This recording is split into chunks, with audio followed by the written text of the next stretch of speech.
Chapter 25. Wolves in the City. Virginia reached behind her and pulled the covers over her head. "Go away." The voice kept calling her name. "Virginia? Virginia?" She opened her eyes halfway and saw the light coming through the covers. "What?" asked her muffled voice through the comforter. "Are you awake, honey?" Virginia pushed the covers off of her head. "Uncle Andrew?" She sat up in her bed and fully surveyed her room. She was resting in a king-size bed covered in lush red sheets, pillows, and a comforter.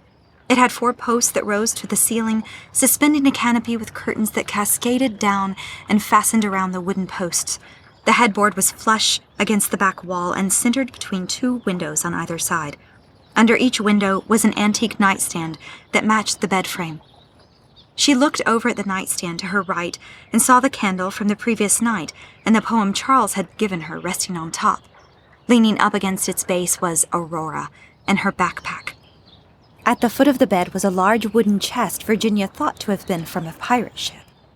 Resting beneath her bed and surrounding its borders like an island was a huge rug made of bear hide. She looked ahead at the wooden door in front of her on the other side of the room. Was someone just there? "Yes. Who is it?" "It is your absolutely amazing uncle seeking an audience with his hibernating niece," came Andrew's repressed voice through the thick oak door. "Are you decent?" Virginia yawned and stretched out her arms side to side. Yes, I'm good. Come in." Andrew opened the door and held out both of his arms. "Ah, there she is, my beautiful niece who slumbers deeper than any bear I've seen." Virginia smirked at her uncle's playful humor as he approached her side of the bed. "What time is it?" "Well, you will be surprised to know that it is not spring just yet. However, if I hadn't woken you up myself, you would have made it till then and missed your breakfast." She frowned her brows, which began to accent her smirking grin. "Oh, it's about 9 o'clock in the morning." Virginia looked behind her at the morning light coming in through the window. "Only 9? It is indeed, honey." She fell backward on her pillow. "Then why do I feel like I slept for days?" "Well, you did just experience quite an adventurous journey after all." "Yes, I guess I did." "Well, now, since you have given your heart the desired sleep you need, how about giving that stomach something just as equal?" Right then, Virginia felt her stomach growl like a caged lion. "Oh, food. Yes, that would be splendid. All right." He turned and called out through the door, "She's ready." A young woman, wearing a golden gown and blue sash tied around her waist, came into the room with a tray of food. "Good morning, miss," she said to Virginia. She walked in front of Andrew and placed the tray on Virginia's lap on the comforter. Virginia looked down at the tray of food before her.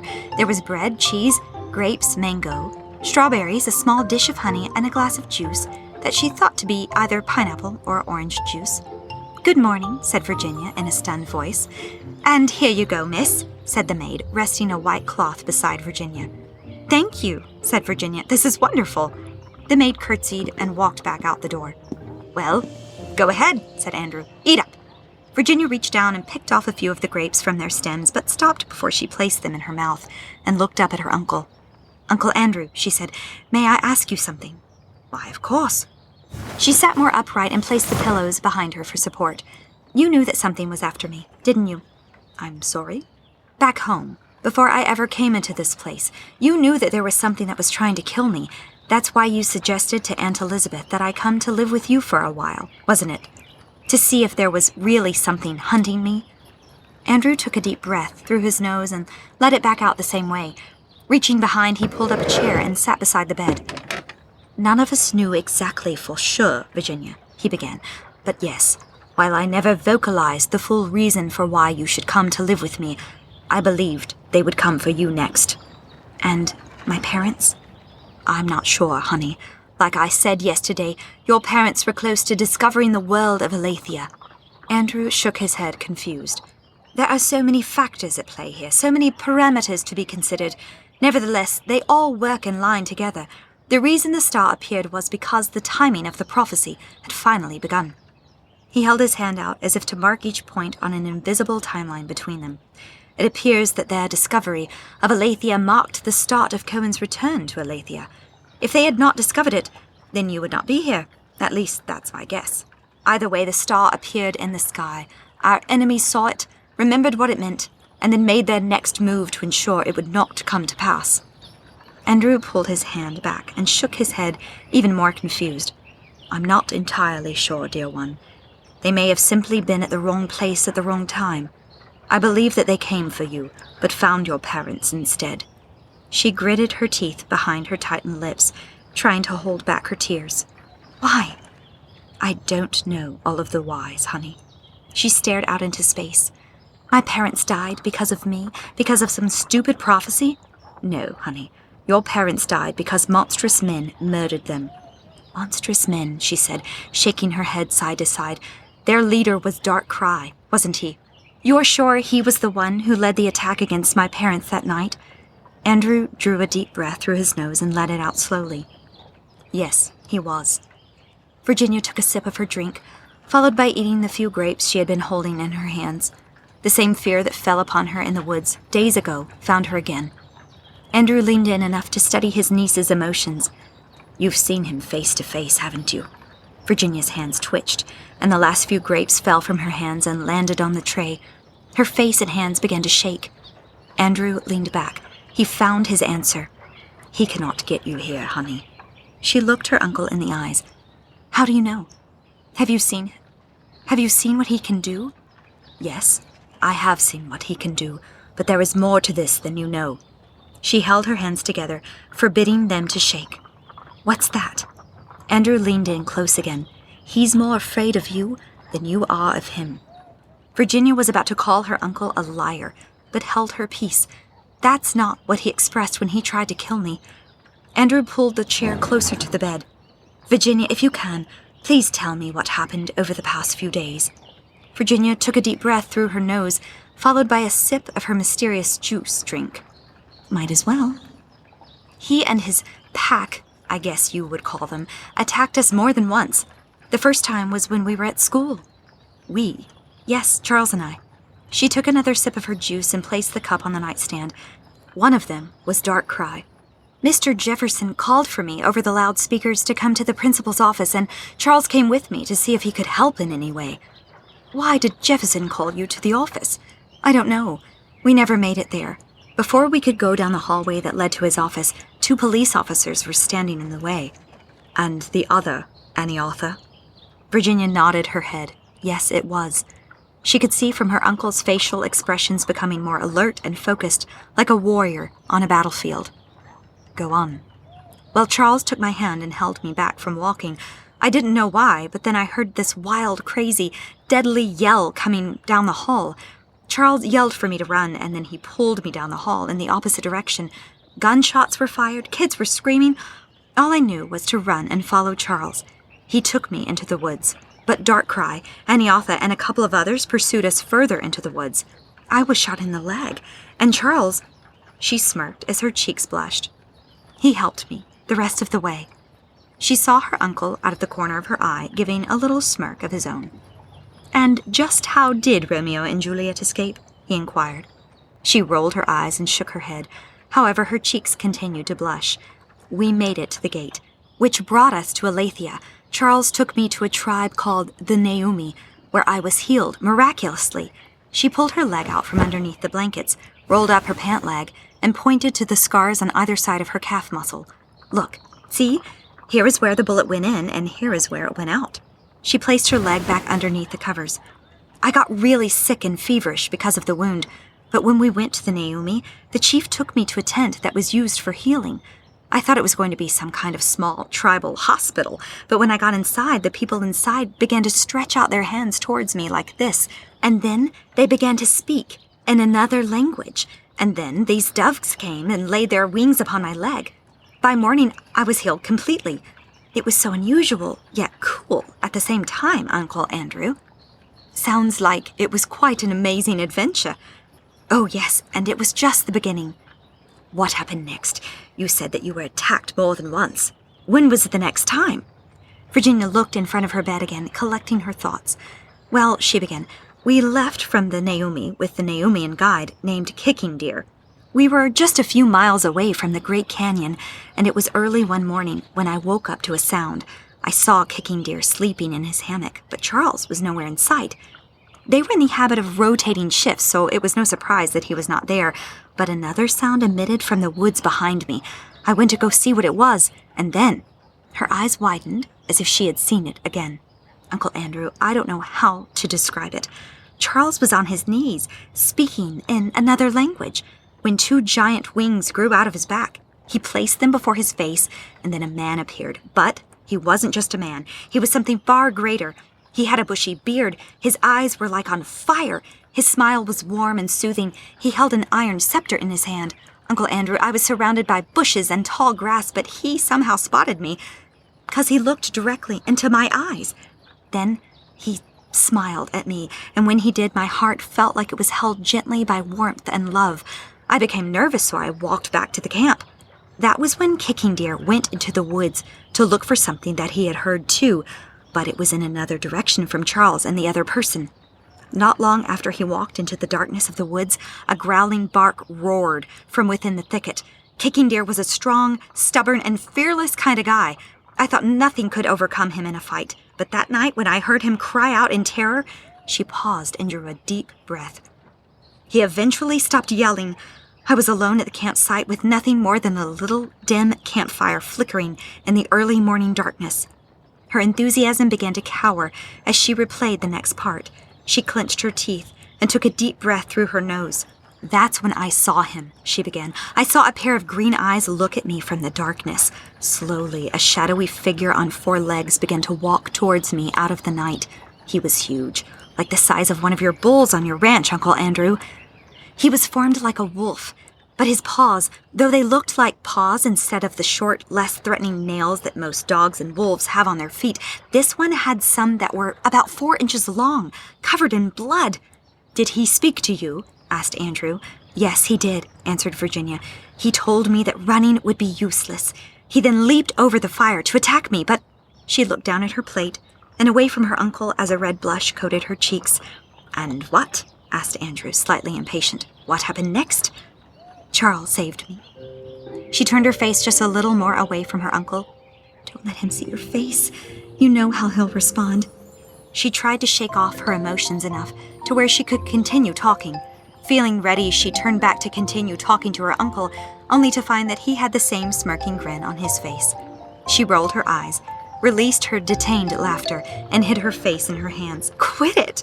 She parted her fingers just enough to peek out, hoping Andrew had relented, but he still wore the same face. Oh, stop it already!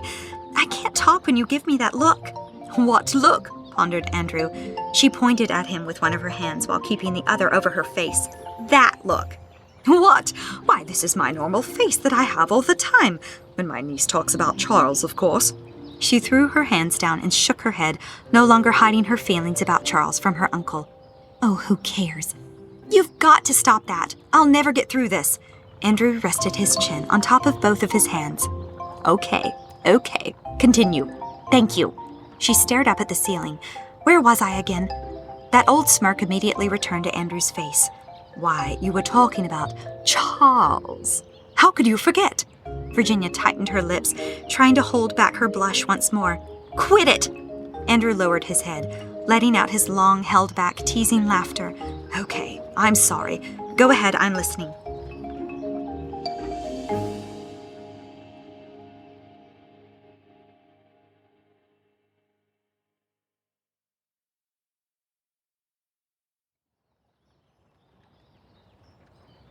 She shook it off once more.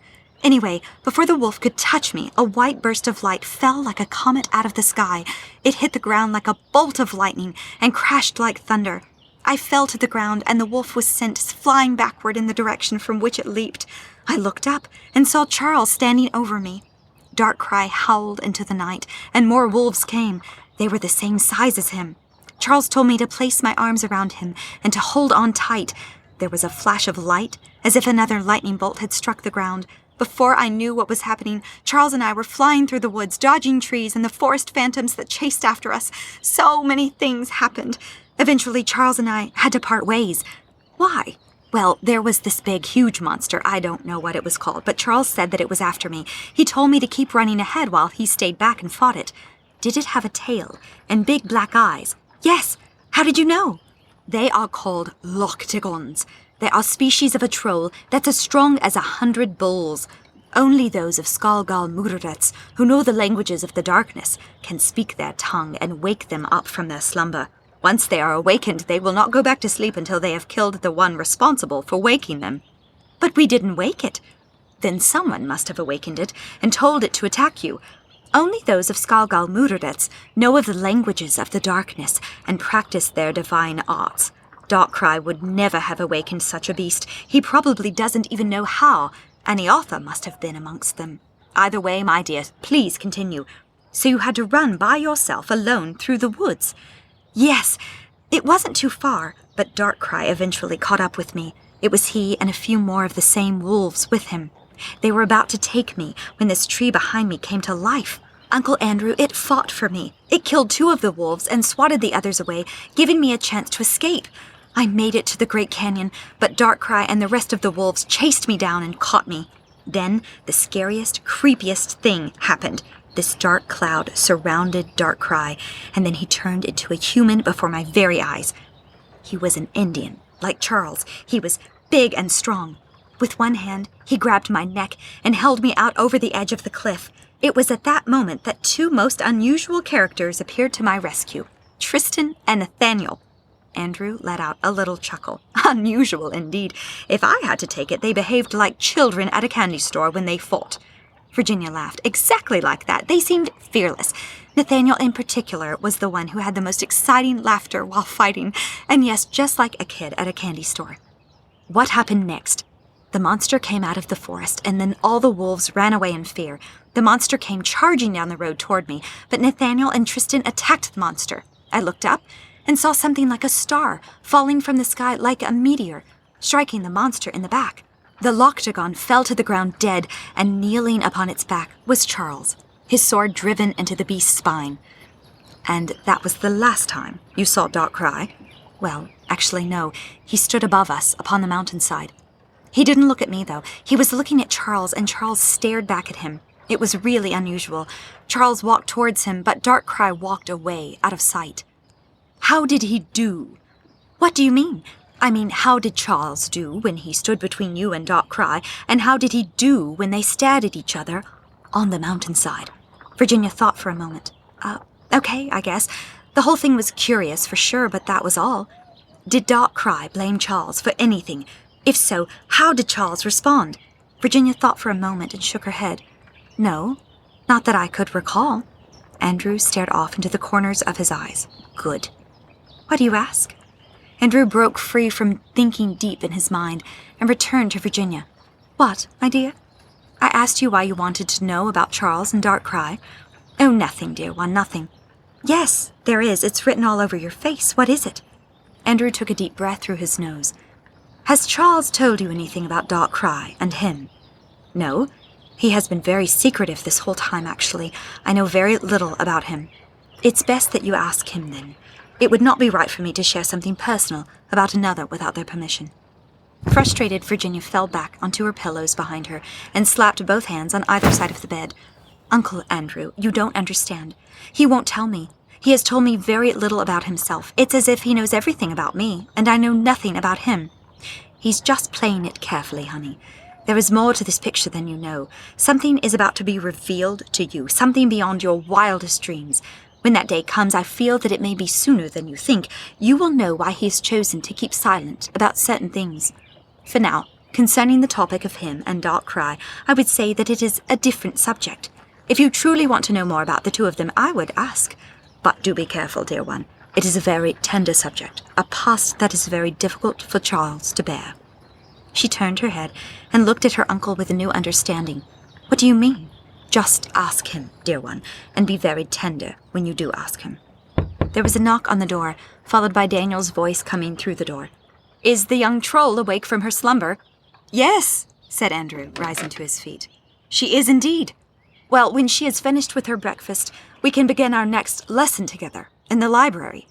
She will be there in a moment. Oh, no, exclaimed Virginia, with a piece of fruit in her mouth. She's ready now. She grabbed some of the bread off of her tray and a cup of juice from her nightstand and hopped out of her bed. I'm coming. She reached down by her nightstand and grabbed her backpack off the ground. Careful not to spill her drink, she motioned its strap over her shoulder and made her way to the door.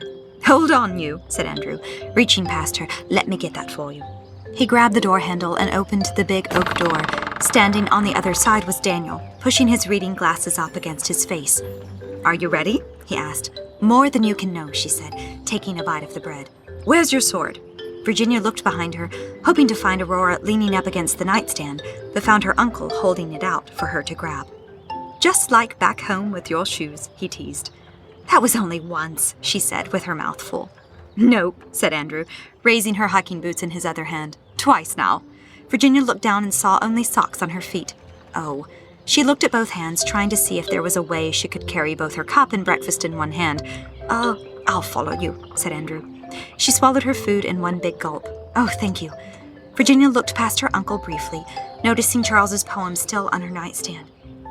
"Oh, Uncle Andrew, can you please grab that piece of paper for me on my nightstand?" Andrew looked over, returned to the small table, and picked up the poem. "This?" "Yes, please. Will you put it in the back pocket of my backpack for me?" Andrew walked over and unbuttoned a small pocket on the outside of her backpack. Folding the letter carefully, he tucked it inside and buttoned it back up. "There you go," he said cheerfully. "Are we ready?" asked Daniel. "Yes," said Virginia. "I'm shoeless and weaponless, but I'm ready. Let's go." "Well, okay then," chuckled Daniel. "Follow me." Daniel led Virginia and her uncle down the hallway to the spiral stairs they were on the night before. She could feel the cold stone through her socks as she walked down the hall while eating her bread in one hand and drinking her juice in the other. Once they reached the stairs, she raised her food and drink at head level, balancing herself as she descended each step. They did not have to go far, only one story down. Daniel stopped at the door Charles had brought her to the other day, opened it, and walked into another hallway. She followed close by, lowering her hands and taking a sip of her drink as she stepped through the door. Daniel walked to the first door on the right, opened it, and walked into the library. Virginia walked through the door, her eyes catching the rays of morning sunlight coming through the window and spilling onto the wooden table. Andrew walked past her and placed her sword on the table and her shoes on the floor. "Well, I best be off," said Andrew. "Off to training the new batch, are we?" asked Daniel. "I am indeed," replied Andrew. "The new batch?" inquired Virginia.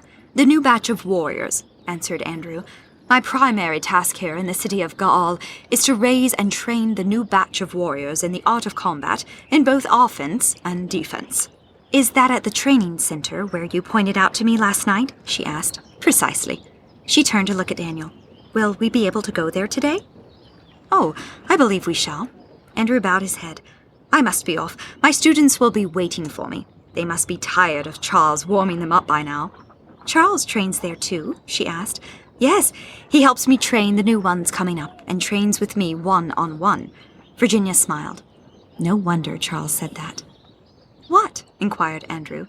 "Back at the house that night when the big storm came through, Charles described you as fearless and someone he would fight alongside. I thought it was just a figure of speech, not a literal truth," asked Andrew, smiling.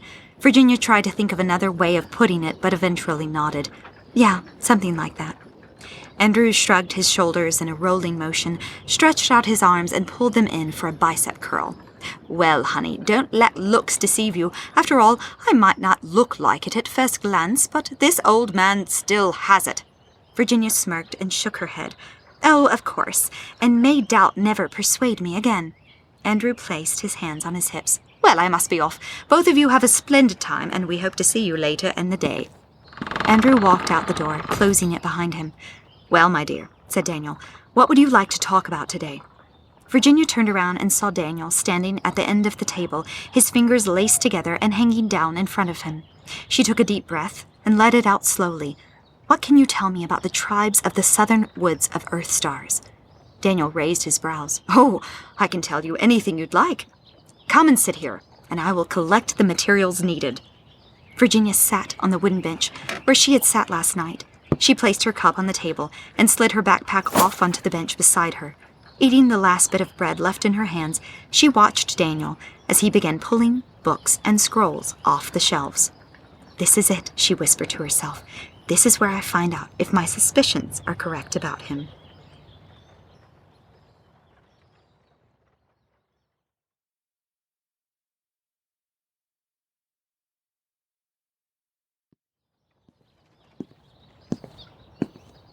The guards patrolling the wall above Ga'al's gates looked down, spotting a group of hooded men approaching the gate wearing sheepskin cloaks and white tunics.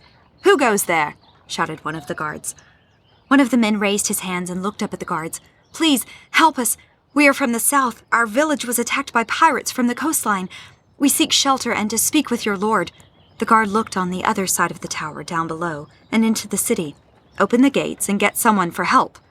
The gates slowly opened. The guard looked to his fellow soldier. "I'm going down to talk with them.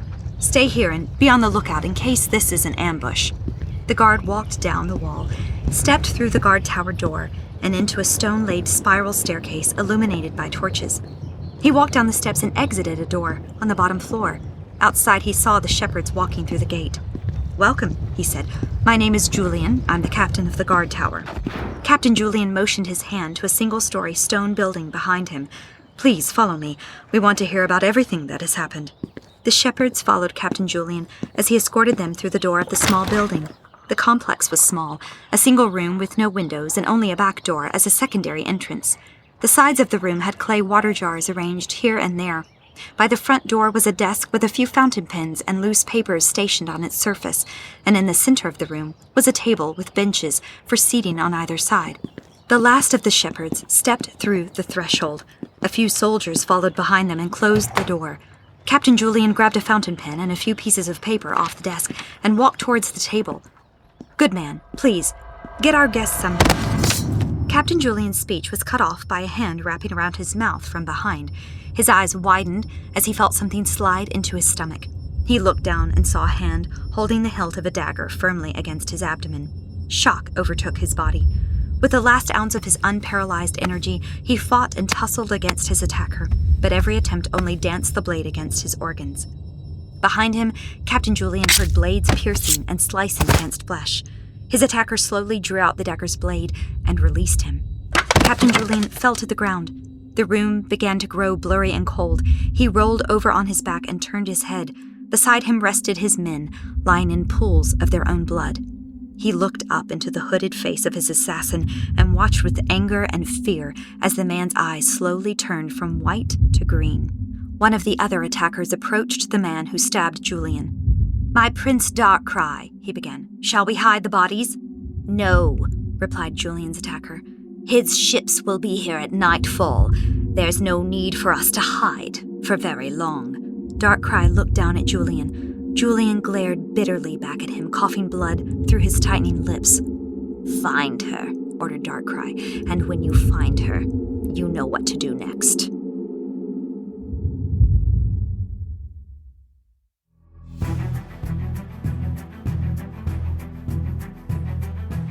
This is the end of Chapter 25.